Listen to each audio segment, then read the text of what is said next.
Hi, welcome to Vlogmas Day 11.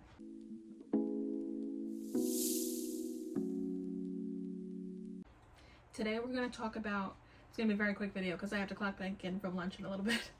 But we're going to talk about 8 books that live in my head rent-free and my mind rent-free. And I'm just going to show you some of them. If they have tabs, I'll show you the tabs. And if they have not yet been tabbed, I'll let you know. But I also have the first book of series here. I'm not going to hold up the whole series for you, but we're just going to power through this real quick. And I'll tell you why these books have stuck with me, why they don't leave my head. And that's about it. So, first we're starting with a banger. The Last Letter by Rebecca Yarros.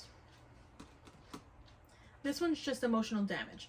I've mentioned in the past videos in Vlogmas that I read this with my eyes and it was extremely painful, and I'm not mad about it. I'm not somebody that thinks that really sad books are like trauma porn or some kind of baiting. I like sad books. I like sad movies. I might not watch them again. Like, I probably will never watch Coco again because I cried my eyes out the first time. But then again, every Disney movie makes me cry because why is somebody always dying or dead? Well, we're not even going to talk about like Lion King and whatnot. But The Last Letter. Oh, Lion King. Kind of relevant here. But anyway, I did in fact tab the life out of this book. I think I highlighted at least 30% of this book. That doesn't sound like a lot, but it's a lot because I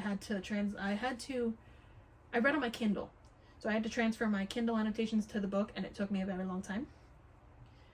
And that's a lot of tabs. A lot of tabs. But this book, this is what I want when I want a sad book. And I don't know if I will, or I don't know if I'll ever find something that hits like this one did. But yeah, this is the first book. Next we have Out on a Limb by Hannah Bonham Young. I do have another copy behind me. This is the second copy that I have, so my tabs and my highlights aren't in it. But this book was just precious. I don't know what it was about it. I think I made Kayla read it, and I don't think she felt the way that I did about it. But it was the perfect book for me. I loved everything about it. I had no notes. It's just a very, like, the spice was good. The romance was good. I really just had no complaints, no notes. The communication, I believe, was good. I was having a great time the whole time.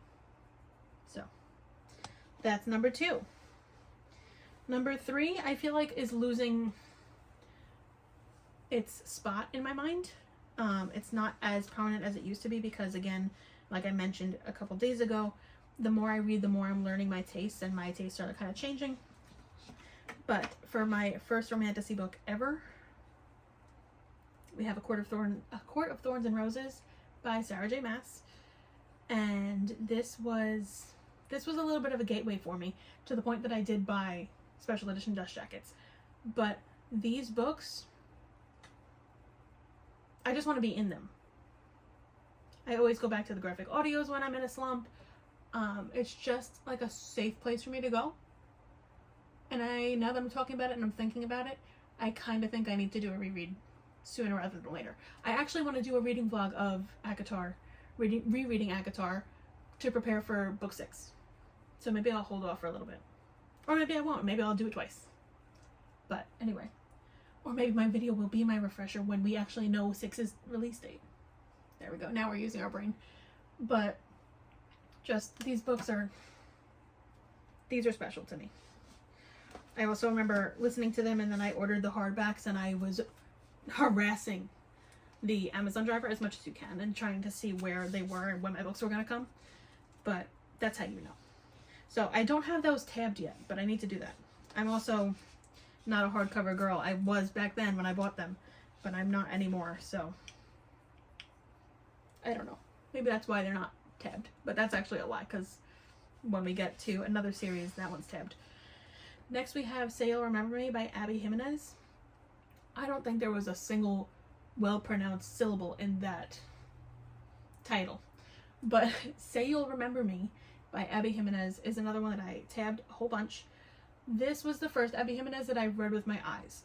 I flew through it. Again, it's a hardcover because there wasn't a paperback out yet, or if there was, it was more expensive or something. But I love this story, and I do think about it pretty often. This is one of those stories that, like, again, we've spoken about my horrible memory, but this one, I remember, and I remember it well. And I kind of want to revisit this one too. But this is what I'm saying every time I like a book a lot and I remember it. I'm like, I should read it again. I'm never going to read new books at that rate. Okay, we are halfway through our pile here. So for number 5, sorry, I'm trying to juggle all these books. Please hold. Let me put the ones I already talked about down. Okay. Book number 5. Now I can sit with my leg crossed and everything. This is great. The Two of Us by Taylor Torres.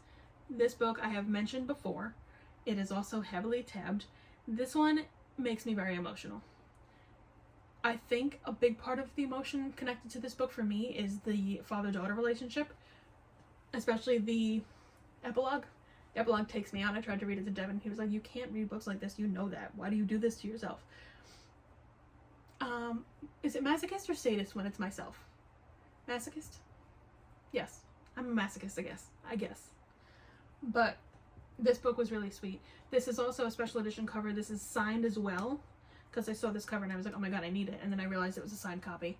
And Taylor Torres actually sent like a little note and her packaging was really cute. So I am happy that I have this one because the purple cover, the normal cover, it's cute, but it's not my favorite. This is a lot cuter. But again, this book took me out emotionally. Okay, this next one I also have a special edition of. And this is not my tabbed version, so I usually tab the first copy that I have. This is the second copy, but this cover is another one that I could not pass up. I can't imagine if I would have passed it up, I would have hated myself. But Caught Up by Liz Tomford. This is book 3 in the Windy City series. 3? 3. And by far my favorite. There are close seconds. I think Play Along and Rewind It Back. Sorry, I'm looking at my stack over there. I think those are really closely tied. I didn't like Mile High at all, so that's my bottom. Then, so going from bottom to top, I think it's Mile High, Right Move, Rewind It Back, and Play Along, I think are tied. No, I think it's Play Along, then Rewind It Back, then Caught Up. Caught Up is my baby. I listened to this, I want to say New Year's Eve of 2023. So it was about to turn into 2024. I was sobbing over this. This was my last book to complete my reading goal of the year. And I was like rushing to finish it. And I listened to it in the shower. I was listening to it in the shower when I was finishing it. I was just sobbing. But these are my babies. I do, like I said, my other copy is, oh, it's over there, is heavily tabbed. This one's just not, because I don't want to mark this one up. It's so pretty. But this is the kind, like, if I were to display books, like a whole series on its side, like boom, boom, boom, boom, this one would be on top or on the side with the cover out. But I don't have the room for that yet. I'll get there. This next one is a newer edition, Left of Forever by Tara DeWitt. This book, specifically, I'm going to butcher the quote, but there's a quote where he's like, if I die first and I go to heaven, I will wait in the waiting room for you and I'll save you a seat. That quote alone takes me out. And that's like this whole book. That is the epitome of this relationship. And this makes me want to read Tara DeWitt's next book, all her previous books, the first book in this series, which is Savor It. But this is love. And I love Second Chance. I really do. So this one also has a special place in my heart. I did not tab this one yet. I need to reread it and annotate and tab. So that I'll be doing hopefully in the near future. And then last but not least, we have another romantasy series. Fourth Wing. Rebecca Yarros is here again. This series, when I tell you that I have, as of right now, it's kind of a dormant obsession, but there is an unhealthy obsession with this book. I got a dragon tattoo, and it was partly because of this book. There's a whole bunch of reasons, but partly because of this series, rather. And I know a lot of people hated Iron Flame. I loved Iron Flame. I wish I could show you my tabs in hang on, I'll just show you, I guess. because this is not my tabbed version, but I really didn't want to take this stack down. These are my tabs for the series. I don't know how well you can see them all, but I love her. She's amazing. My little Fourth Wing series slash shrine slash shelf that I have is so near and dear to my heart. Probably one of my most prized bookish possessions. And I even have a little picture, which you've probably seen in the background of my other videos, where there's like an open book and there's dragons flying, or looking at them now, I think they're wyvern.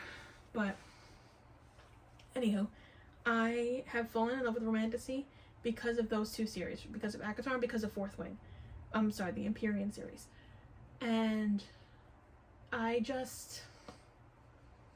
excited to keep growing in my Romantasy love and see where it takes me, because I know there's so much out there, but I just haven't gotten there yet. Anyway, that is it for the 8 books that live in my mind rent-free, and that they're just a big part of me. So that's it for today's video. Thank you for watching Vlogmas Day 11, and I will see you tomorrow for Vlogmas Day 12.